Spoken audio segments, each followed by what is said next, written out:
¿Qué pasó con Jesús entre su muerte y su resurrección? ¿Realmente descendió al infierno? La respuesta bíblica puede ser impactante y completamente diferente a lo que muchos imaginan. ¿Qué hizo ahí? ¿Cuál fue el verdadero propósito de su descenso? ¿Jesús fue al infierno para salvar almas? ¿O acaso hay algo mucho más grande detrás de este misterio? La Biblia revela algo impresionante sobre este momento crucial de la historia. Lo que sucedió después de la cruz puede cambiar todo lo que creías saber. La respuesta bíblica es sorprendente. Quédate hasta el final, porque esto puede transformar tu comprensión sobre la victoria de Cristo y el destino eterno de la humanidad. ¿Alguna vez te has preguntado qué sucedió con Jesús entre su muerte en la cruz y su gloriosa resurrección? Muchos saben que Él venció la muerte, pero pocos comprenden lo que ocurrió en ese periodo. La Biblia nos da pistas valiosas sobre esta cuestión, y lo que vamos a revelar puede cambiar tu forma de ver este misterio. Sabemos que el infierno no fue creado para los seres humanos, sino para Satanás y sus ángeles rebeldes. Pero ¿sabías que Jesús descendió a las profundidades después de su muerte? ¿Por qué tendría que ir al llamado Hades, un lugar descrito como la morada de los muertos y el reino de las tinieblas? Esta pregunta puede parecer intrigante, pero la respuesta está en las Escrituras. Para entender esta realidad, primero debemos comprender lo que la Biblia enseña sobre este lugar y sus diferentes nombres a lo largo de los textos sagrados. Muchas personas imaginan el infierno como un lugar de fuego eterno, oscuridad y sufrimiento. Sin embargo, la Biblia usa diferentes términos para describir este concepto, y cada uno tiene un significado específico. Si no entendemos estas distinciones, podemos malinterpretar las Escrituras y su verdadero mensaje. Lo que comúnmente llamamos infierno tiene diferentes aspectos que deben analizarse para alcanzar una comprensión más profunda. En la tradición del Antiguo Testamento encontramos la palabra Sheol. Este término hebreo se usa frecuentemente para describir el lugar donde los muertos permanecen después de la muerte. A diferencia de la idea popular del infierno como un sitio de tormento eterno, el Sheol era visto como la morada de los fallecidos, tanto de justos como de impíos. Todos iban allí, pero en estados diferentes. Era un lugar de espera, no el destino final de las almas. En el Nuevo Testamento encontramos el término Hades, que es la versión griega del Sheol. El Hades mantiene la idea de un lugar transitorio, donde las almas esperan el juicio. Jesús mencionó este lugar en su famosa parábola del hombre rico y Lázaro, relatada en el Evangelio de Lucas. En esta historia vemos una clara distinción. Lázaro estaba en un lugar de descanso y consuelo, mientras que el hombre rico sufría tormentos. Esto nos muestra que incluso dentro del concepto de Hades había una separación entre los que estaban en paz y los que enfrentaban sufrimiento. Al entender estos términos, podemos ver con más claridad lo que sucedió con Jesús después de su muerte. Él no descendió al infierno como un condenado, sino con un propósito específico. Y lo que hizo ahí puede revelar algo sorprendente sobre el plan de Dios para la humanidad. El término Gehenna, usado con frecuencia por Jesús, se refiere a un concepto aún más específico y solemne sobre el juicio eterno. Esta palabra tiene su origen en el Valle de Hinnom, una región ubicada fuera de los muros de Jerusalén, que en el pasado fue escenario de sacrificios paganos y prácticas abominables. En los días de Jesús, este valle se había convertido en un basurero donde el fuego ardía constantemente, sirviendo como una metáfora impactante del fuego inextinguible del juicio final. Al usar esta analogía, Cristo enfatizó la seriedad del destino de los impíos, dejando claro que se trataba de un castigo definitivo e irreversible, como lo registra Marcos 9:43. Además, encontramos una descripción aún más aterradora en Mites, el lago de fuego, mencionado en el libro de Apocalipsis. Este es el destino final y absoluto, no solo para Satanás y sus ángeles, sino también para todos aquellos que rechazan a Dios y cuyos nombres no están escritos en el libro de la vida. A diferencia del Sheol y del Hades, que son lugares transitorios, el lago de fuego representa el castigo eterno, sin posibilidad de retorno. En Apocalipsis 20:10, 14, 15, vemos que este será el juicio definitivo, donde todo el mal será arrojado y sellado para siempre, separando de forma irreversible a quienes pertenecen a Dios de aquellos que lo rechazaron. La Biblia nos da estos diferentes términos para ayudarnos a comprender que hay un proceso en el destino de las almas. Sheol y Hades representan el estado intermedio, un lugar temporal donde los muertos esperan el juicio. Gehenna y el lago de fuego apuntan al castigo eterno, donde la separación de Dios será absoluta y definitiva. Estas distinciones son cruciales para evitar confusiones y malentendidos sobre la naturaleza del infierno y su propósito en el plan divino. A pesar de estas explicaciones bíblicas claras, muchas ideas erróneas siguen persistiendo cuando se habla del infierno. Uno de los errores más comunes es imaginar que Satanás reina en ese lugar, como si fuera su territorio donde gobierna sobre demonios y almas condenadas. Sin embargo, esta imagen es completamente equivocada. El infierno no es un reino de Satanás. Al contrario, él será un prisionero ahí, sufriendo el castigo determinado por Dios. Mateo 25:41 nos revela que el infierno fue creado precisamente para castigar a Satanás y sus ángeles caídos, y no como un dominio donde él ejerce poder. La verdad bíblica es clara. Satanás no tiene autoridad en el infierno, ni siquiera sobre aquellos que están condenados.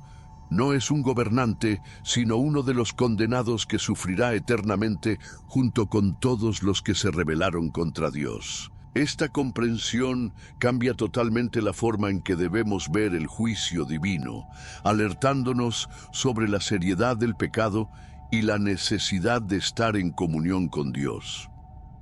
Muchas personas, por falta de conocimiento o por influencia de la cultura popular, imaginan el infierno como un lugar donde podrán reunirse con amigos, como si fuera un ambiente de fiesta y diversión. Sin embargo, esta idea es completamente equivocada.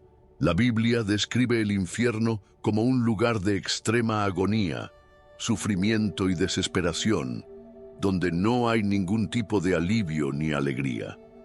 Cualquier pensamiento de que sería un lugar soportable es un engaño peligroso. La palabra de Dios es clara al describir el infierno como un sitio de tinieblas profundas, donde habrá llanto y crujir de dientes. Jesús advierte sobre esta realidad en Mateo 8:12, dejando claro que se trata de un lugar de tormento y separación total de la presencia y la bondad de Dios. A diferencia de lo que algunos puedan imaginar, no hay comunión ni ningún tipo de placer en ese destino. El sufrimiento es individual y eterno, marcado por la ausencia completa de todo lo que proviene del Creador. Otro error común sobre la vida después de la muerte es la creencia en el purgatorio, un concepto que sugiere un periodo de purificación antes de que el alma pueda entrar en la presencia de Dios. Sin embargo, esta idea no tiene fundamento bíblico. Las Escrituras dejan claro que no existe una etapa intermedia donde los pecados puedan ser purgados después de la muerte. Hebreos 9:27 declara: «Está establecido que los hombres mueran una sola vez, y después de esto, el juicio». Es decir, nuestra eternidad queda sellada en el momento de la muerte sin posibilidad de cambio posterior. Esto es serio y definitivo. No hay segunda oportunidad después de la muerte. La Biblia es clara, el juicio vendrá y la eternidad ya estará determinada. ¿Estás preparado? Si estas verdades están abriendo tus ojos, entonces no dejes que este mensaje se detenga aquí. Dale me gusta a este video ahora y suscríbete al canal, porque aquí hablamos la verdad sin rodeos, siempre basados en la palabra de Dios. No lo dejes para después, porque el momento es ahora. Ayuda a que este mensaje llegue a más personas y compártelo con quienes necesitan escucharlo antes de que sea demasiado tarde. Sé parte de esta misión.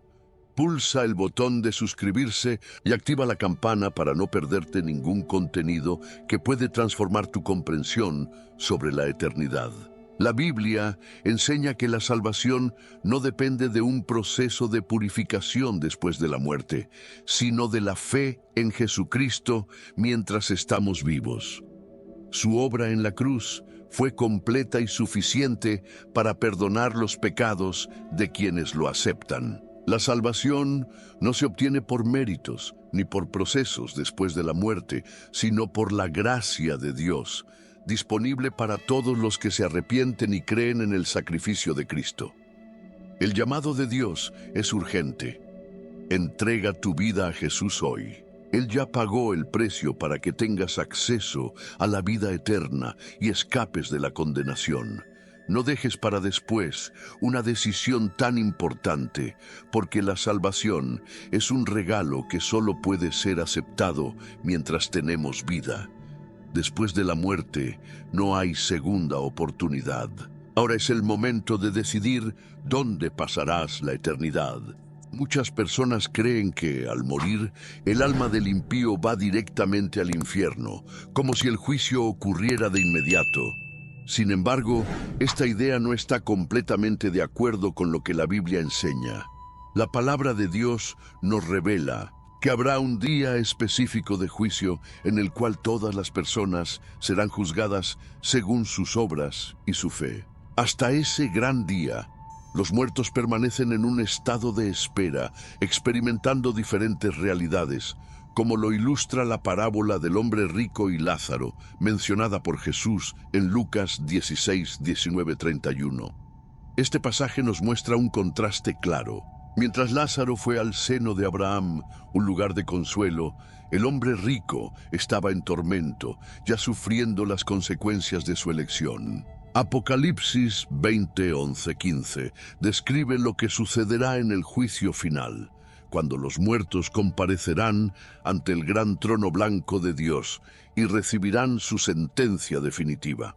Solo después de este juicio, los impíos serán lanzados al lago de fuego, que es el destino eterno e irreversible. Esto significa que el infierno definitivo aún está reservado para el futuro, mientras que los que ya han muerto están esperando ese momento. Otra creencia equivocada que se ha difundido con el tiempo es el aniquilacionismo, que enseña que los impíos simplemente dejarán de existir después de la muerte, siendo destruidos en lugar de experimentar el castigo eterno. Esta visión, aunque defendida por algunas corrientes teológicas, no se sostiene ante la interpretación bíblica tradicional.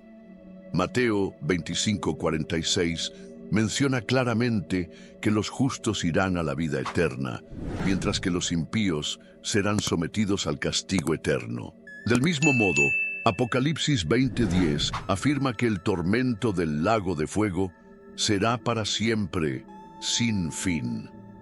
Esta es una verdad difícil, pero esencial para comprender la seriedad del rechazo a Dios. Entender estas verdades nos lleva a valorar aún más lo que Jesús hizo al descender a las profundidades de la tierra. Su propósito no fue sufrir más, ni pagar un precio adicional por los pecados de la humanidad, pues su obra ya había sido completada en la cruz.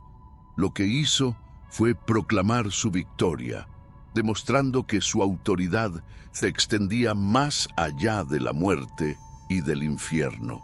1 Pedro 3, 18, 19 sugiere que predicó a los espíritus encarcelados, mientras que Efesios 4, 8, 10 menciona que descendió a las regiones más bajas de la tierra y llevó consigo a los cautivos.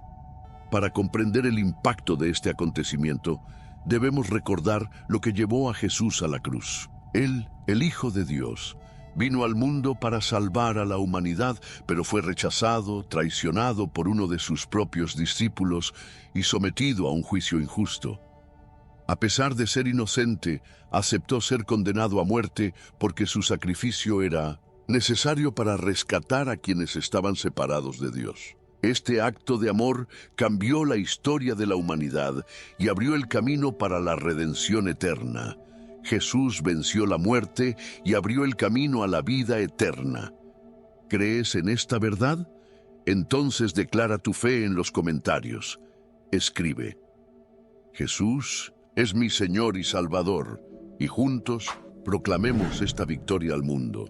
Él soportó un sufrimiento indescriptible, fue objeto de humillaciones, agresiones físicas y una de las formas de ejecución más crueles de la historia: la crucifixión. Su cuerpo, desgarrado por el dolor y el peso de los pecados de la humanidad, fue bajado de la cruz y sepultado en una tumba. Para sus discípulos, ese momento fue devastador, pues muchos aún no comprendían que su muerte era parte de un plan mayor, el plan divino para la redención de la humanidad. La desesperación y la confusión se apoderaron de ellos, pues no imaginaban que, incluso en la muerte, Jesús seguía cumpliendo su misión. Después de su muerte, Jesús descendió a las profundidades, y una de las acciones más trascendentales que realizó allí fue proclamar su victoria a los espíritus encarcelados, como lo describe 1 Pedro 3, 18, 20.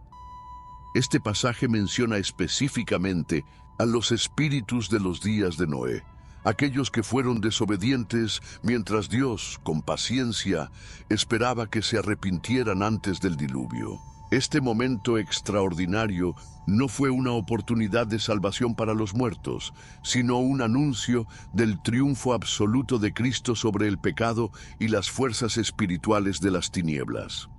El apóstol Pedro nos da una visión poderosa de este evento al escribir: porque también Cristo padeció una sola vez por los pecados, el justo por los injustos, para llevarnos a Dios, siendo a la verdad muerto en la carne, pero vivificado en espíritu, en el cual también fue y predicó a los espíritus encarcelados, los que en otro tiempo desobedecieron, cuando una vez esperaba la paciencia de Dios en los días de Noé, mientras se preparaba el arca. 1 Pedro 3, 18, 20. Esta proclamación de Jesús fue un decreto de autoridad, declarando que su obra redentora estaba consumada y que su poder trascendía el tiempo y la muerte. Su sacrificio en la cruz no solo abrió el camino de la salvación para los vivos, sino que demostró que nada podía resistir la supremacía de Cristo, ni los poderes espirituales, ni los condenados, ni los que ya habían partido de este mundo.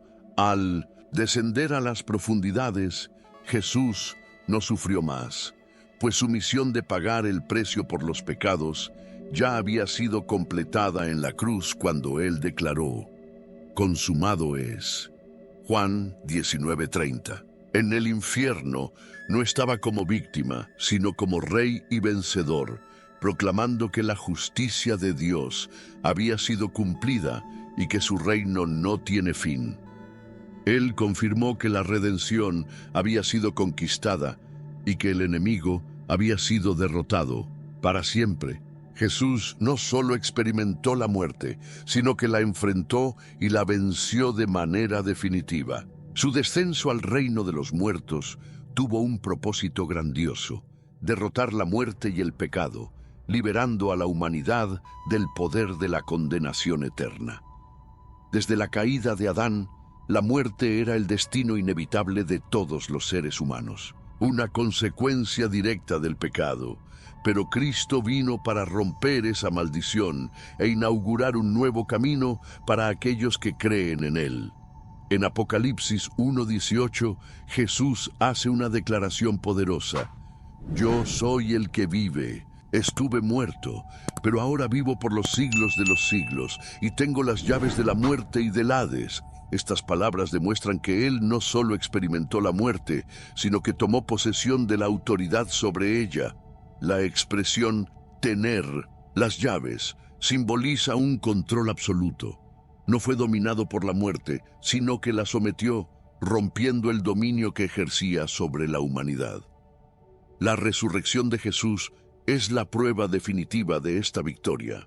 Al resucitar al tercer día, no solo garantizó su propia vida eterna, sino que también abrió el camino para que todos los que creen en Él tengan acceso a la vida eterna. La muerte, que antes era un final inevitable, se convirtió en solo un paso hacia una existencia gloriosa junto a Dios. Jesús transformó el significado de la muerte, eliminando su terror para aquellos que están en Él. Otro aspecto fundamental de su obra fue la apertura de las puertas del cielo para la humanidad. Antes de la cruz, los justos que morían no podían entrar en la presencia plena de Dios, pues el pecado seguía siendo un obstáculo insalvable. Sin embargo, la victoria de Cristo en la cruz eliminó esa barrera. Según Efesios 4:8-10, Jesús liberó a aquellos que estaban en el Sheol o Hades, los justos que esperaban la consumación del plan redentor. El apóstol Pablo escribe: por eso dice, cuando ascendió a lo alto, llevó cautiva la cautividad y dio dones a los hombres. Y eso de que ascendió, ¿qué significa sino que también descendió primero a las partes más bajas de la tierra? El que descendió es el mismo que también subió por encima de todos los cielos para llenarlo todo. Este pasaje sugiere que Jesús, al descender al Hades, liberó a los santos del Antiguo Testamento que esperaban la promesa.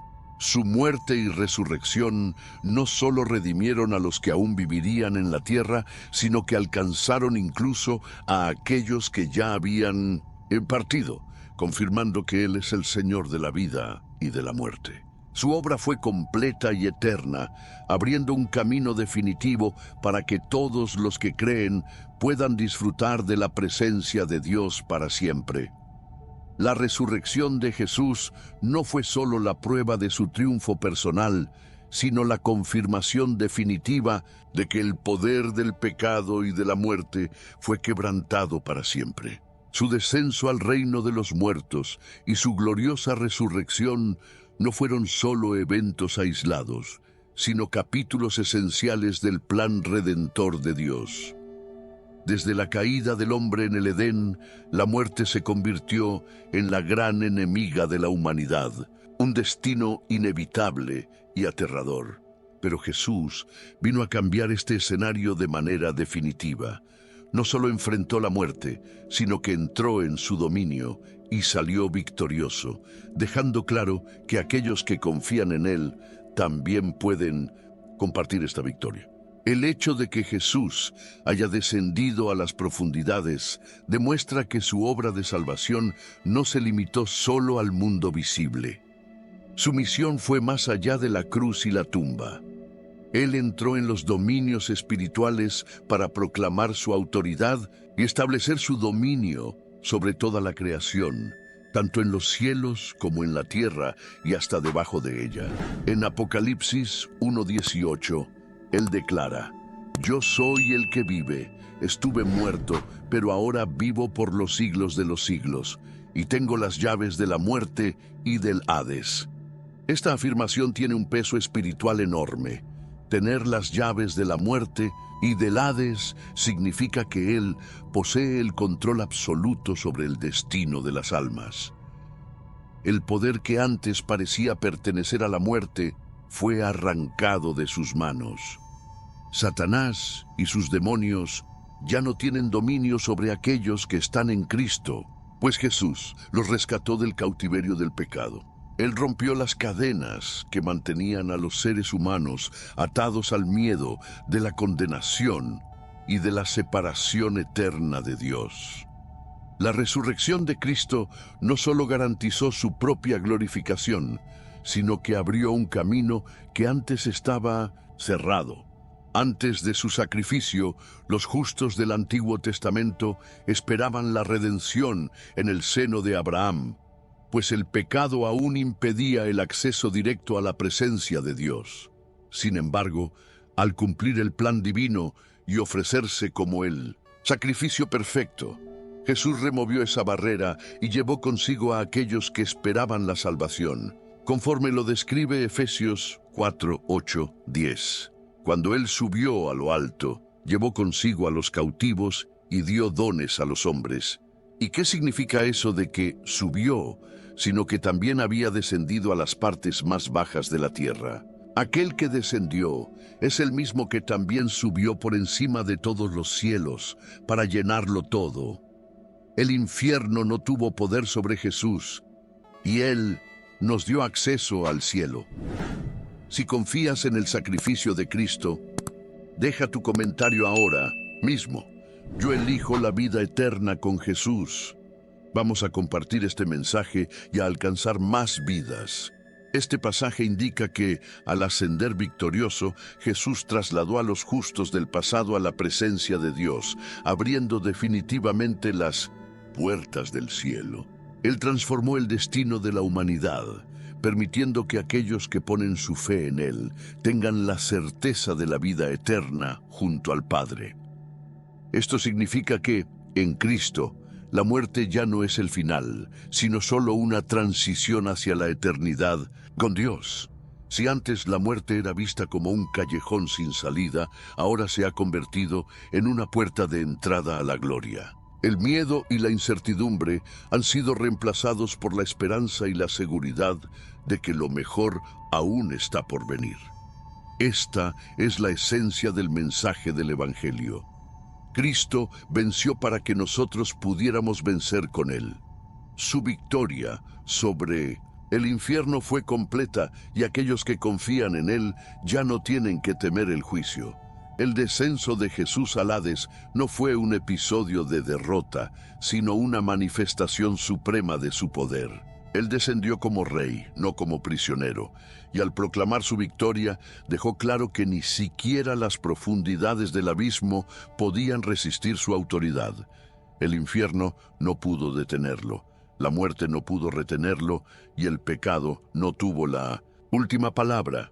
Sus actos, proclamar la victoria a los espíritus encarcelados, desarmar los poderes de las tinieblas y abrir las puertas del cielo, demuestran la grandeza del plan divino y la magnitud del sacrificio que realizó por amor a la humanidad. Su triunfo fue total y absoluto, eliminando cualquier duda sobre su dominio sobre todas las cosas. Aquellos que pertenecen a Cristo pueden tener plena confianza en que ya no hay condenación para los que están en Él. Romanos 8:1. El infierno ha sido derrotado, el pecado ha perdido su poder, y la muerte ya no es un final trágico, sino el comienzo de un viaje glorioso junto al Padre. Esto significa que ningún error del pasado, ningún fracaso y ningún pecado son demasiado grandes como para no ser cubiertos por la sangre de Jesús. Su gracia es suficiente para salvar y restaurar a cualquiera que se arrepienta y lo acepte como Señor y Salvador. El mensaje final de su descenso al Hades y de su resurrección es claro. La salvación está disponible hoy, ahora, para todos los que crean. Ya no hay cadenas espirituales que puedan atar a aquellos que se entregan a Cristo. Lo que antes era un camino de perdición y desesperación ha sido reemplazado por la promesa de una vida abundante y eterna. Por lo tanto, si aún no has tomado la decisión de seguir a Jesús, este es el momento. Su victoria sobre el infierno fue total, pero depende de cada uno de nosotros aceptar este regalo de gracia y redención. No esperes más, el camino está abierto. Y la promesa de Dios es clara: el que crea y sea bautizado será salvo. Marcos 16:16. La victoria de Jesús sobre la muerte nos recuerda que no hay oscuridad ni sufrimiento que su poder no pueda vencer. Él demostró que incluso las situaciones más desesperadas pueden ser transformadas por la gracia y el amor de Dios.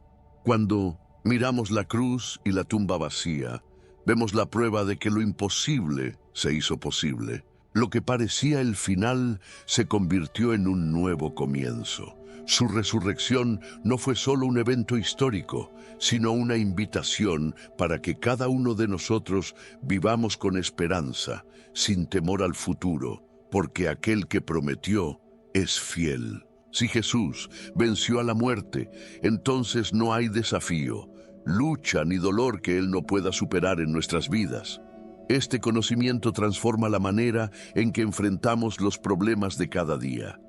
La certeza de la resurrección nos da confianza para vivir sin miedo, sabiendo que nada puede separarnos del amor de Dios. Como escribe Pablo en Romanos 8:38-39, ni la muerte, ni la vida, ni ángeles, ni principados, ni poderes, ni ninguna otra cosa podrá separarnos del amor de Cristo.